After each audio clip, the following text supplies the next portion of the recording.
गोपाल एक छोटे से गांव में अपनी पत्नी लक्ष्मी और दो बच्चों के साथ रहता था। उसके पास थोड़ी सी जमीन थी जिस पर वह मेहनत करके फसल उगाता था। उसकी जिंदगी गरीबी और संघर्ष से भरी हुई थी, लेकिन गोपाल ने कभी हार नहीं मानी। लोग अक्सर गोपाल से कहते, तुम्हारे भाग्य में यही लिखा है गोपाल, तुम गरीब ही रहोगे। गोपाल हर बार इन बातों को सुनकर उदास हो जाता, पर कभी हार नहीं मानता था। एक बार गांव में भीषण सूखा पड़ा। गोपाल की सारी फसलें बर्बाद हो गईं और उसके पास खाने के लिए कुछ भी नहीं बचा।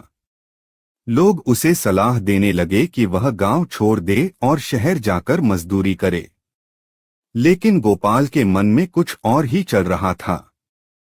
उसने सोचा, अगर भाग्य का लिखा इतना ही मजबूत है तो क्यों न मैं अपनी मेहनत से इसे बदलने की कोशिश करूं। गोपाल ने ठान लिया कि वह गांव में ही रहकर अपनी खेती को फिर से खड़ा करेगा।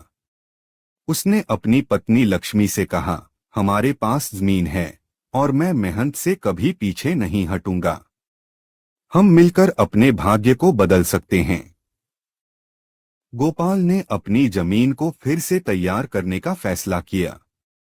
उसने अपनी पुरानी विधियों को छोड़कर नई तकनीकें सीखीं। वह दूर दूर के गांवों में जाकर कृषि के बारे में नई नई जानकारी जुटाने लगा। उसने देखा कि कैसे दूसरे किसान जल संरक्षण के तरीके अपनाकर अपनी फसलें उगा रहे थे। गोपाल ने भी अपने खेत में इन तकनीकों को आजमाने का निश्चय किया। दिन रात मेहनत करते हुए गोपाल ने अपने खेतों में जल संरक्षण के लिए छोटे छोटे तालाब बनाए और मिट्टी की उर्वरता बढ़ाने के लिए जैविक खाद का इस्तेमाल किया। उसकी मेहनत धीरे धीरे रंग लाने लगी। कुछ ही महीनों में गोपाल के खेत हरे भरे हो गए और उसकी फसलें गांव में सबसे अच्छी मानी जाने लगीं। लोग हैरान थे कि जिस गोपाल के बारे में कहा जाता था कि उसका भाग्य खराब है, वही गोपाल अब सबसे सफल किसान कैसे बन गया। गांव के सरपंच ने गोपाल से पूछा, तुमने यह कैसे कर दिखाया गोपाल?